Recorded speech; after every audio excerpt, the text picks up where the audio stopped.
Alright, let's be real. Finding the right cameras is always tough. It's been so tough that I bought many cameras from various brands like Red, Sony, Arri, Canon, DJI, Sigma, Lumix, believing this is gonna be my last camera, but never gonna be my last camera. I ended up buying a lot. It's enough to call me crazy, right? I actually went to see a doctor yesterday and he told me I have severe gas. And the only way to cure it is to have the brain surgery. Ouch.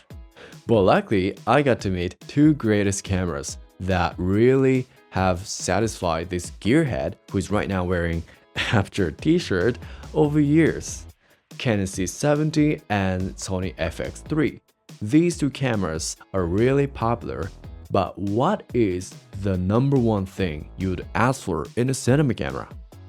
It's image quality, right? Everybody loves image quality. And I wondered, which of these best cameras produce a better image quality? Which camera should I bring when I'm purely after image quality? So today, I'd like to compare these two cameras side by side and see how their images actually compare.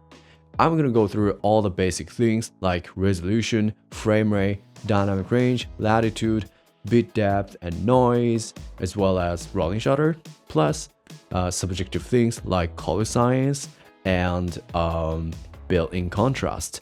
These things are essential for image quality, and I hope you'd also find this camera comparison useful for your next camera to pick. So, with that being said, let's get into it.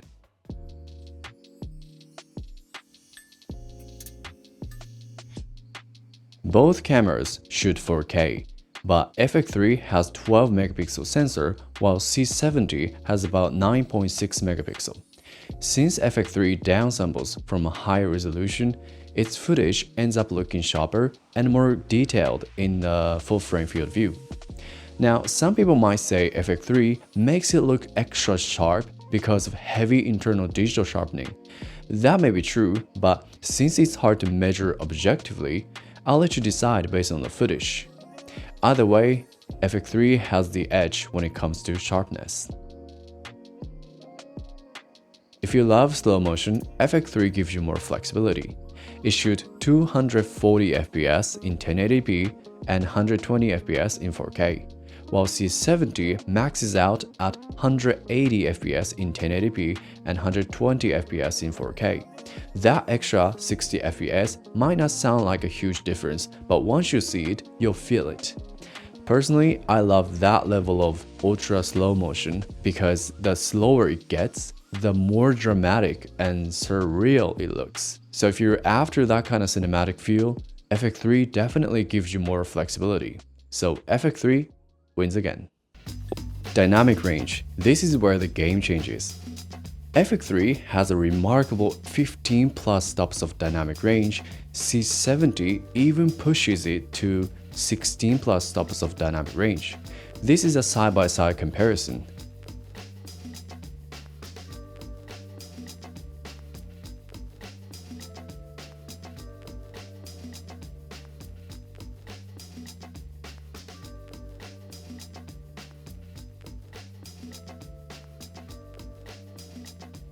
Okay, so comparing these two shots, you can see more detail in the highlights.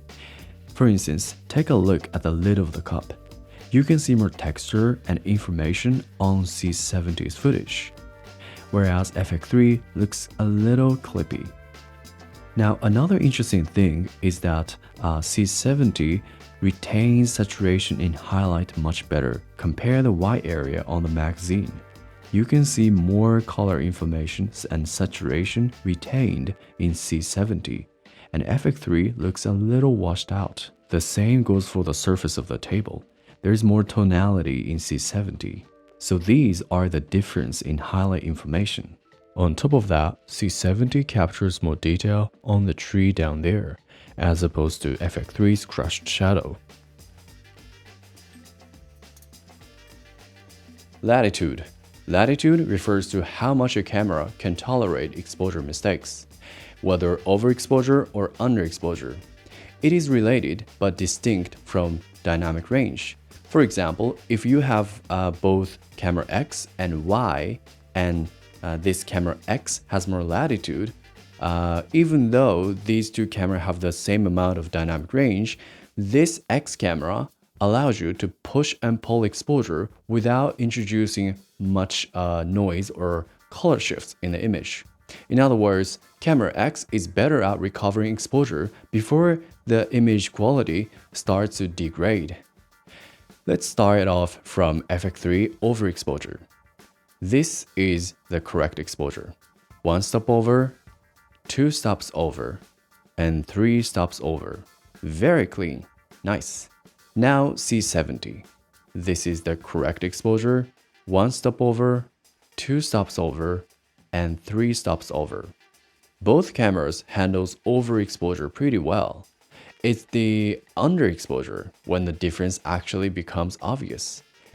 FX3, normal exposure, 1 stop under, and 2 stops under, 3 stops under.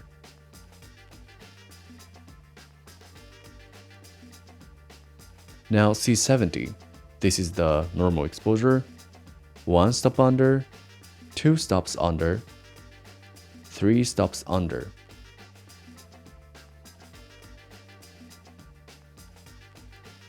So what do you think? Both clips are smeared with a lot of noise, and that should come as no surprise because they are shot 3 stops underexposed. And by the way, 3 stops underexposed, this is what it looks like. It's pretty dim. Even though FX3 is known as low light king, it doesn't necessarily mean you can underexpose it 3 stops and lift up in post without introducing noise. When you underexpose it, any camera should have a lot of noise, but FX3 has more noise. But it's more correct to say C70 has much little noise compared to FX3 because of DGO. Well, normally it's rare to make such a mistakes as 3 stops underexposed and lift up the shadow back in post, but there are some situations that calls for it. For example, when you expose for the sky on location, but later in post you decided to have a little more information on the foreground, let's say a person in front. But when you do that, that's going to introduce a lot of noise. So having a lot more latitude allows you to have more flexibility in creativity.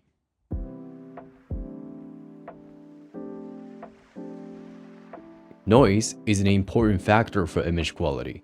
In this category, FX3 has the advantage since it has a bigger pixel pitch, resulting in a less noisy footage. This is the reason I love using FX3 in a guerrilla style shooting where I don't have access to all the lights I need. FX3, in that sense, allows me to create great image with less efforts. And I can see why it is popular, especially among content creators whose production speed needs to be really fast. Anyway, back to the topic. FX3 is less noisy than C70 if you shoot internally. What I mean by that is once you shoot externally, ProRes RAW using external monitor, you can see the actual noise characteristics of FX3, and it is a lot noisier than C70. This is what I mean. When compared to C70's raw clip, FX3 isn't as clean as you might think. There's a lot of chroma noise, and you can definitely see that. For more information, I think this video from Josh Satting is really useful, so go check it out if you're interested.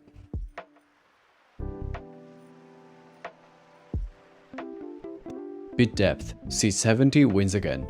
FX3 records 10-bit internally, while C70 records up to 12-bit raw internally. More bit depth means smoother colors, better gradients, and more flexibility when color grading. Put it this way, with a 10-bit color, you have 1024 different colored pencils to create a gradient.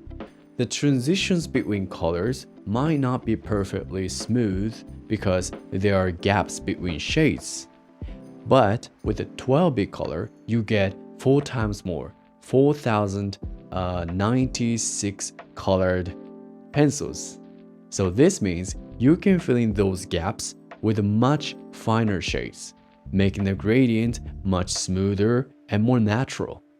In other words, higher bit depth gives you more colors to work with, and it also gives you richer and more accurate colors.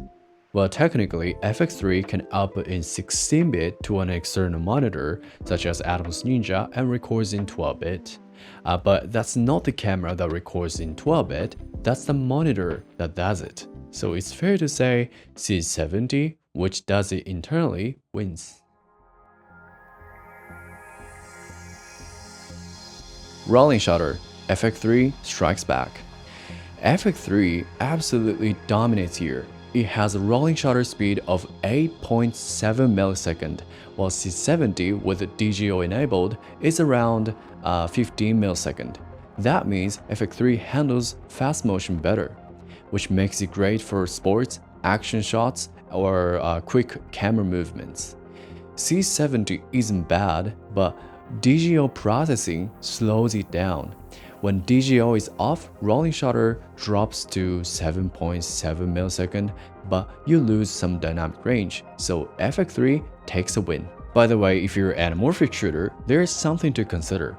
FX3s, well, not limited to FX3s only, but any cameras doubles its rolling shutter if you put 2x anamorphic lens, meaning you get the equivalent of 17.4 millisecond in the case of FX3, and if that bothers you, you might want to look into global shutter camera.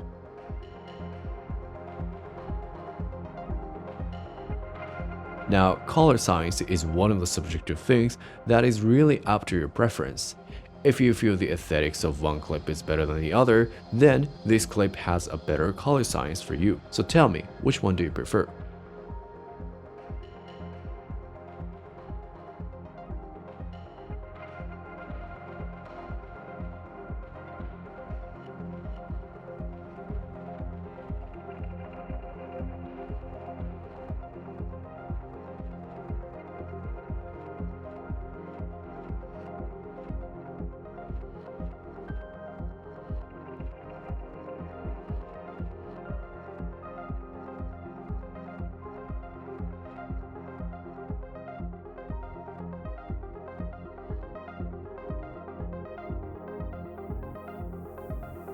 To be fair, these two clips are perfectly white balanced using Sekonic light meter and with identical lens.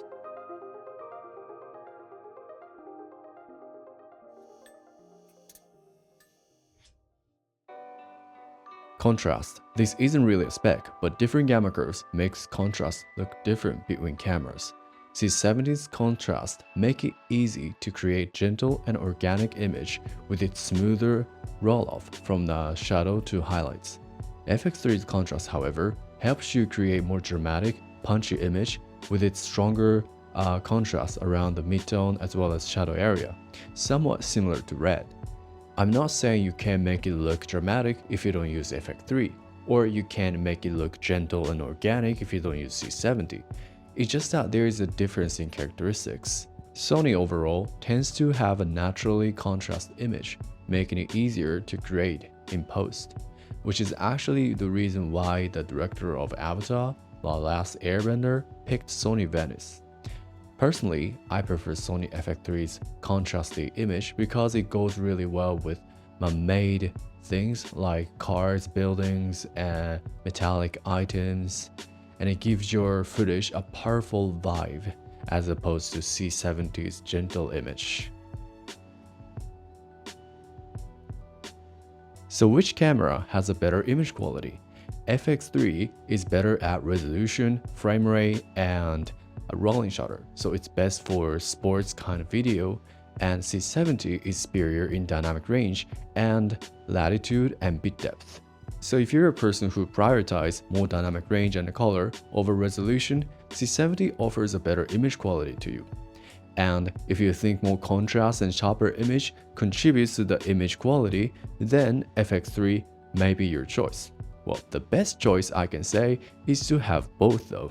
So which one would you pick? Let me know in the comments. And if you found this useful, please hit the like button and subscribe. I'll be dropping more contents that other YouTubers do not really talk about. My name is Wade, and see you in the next one.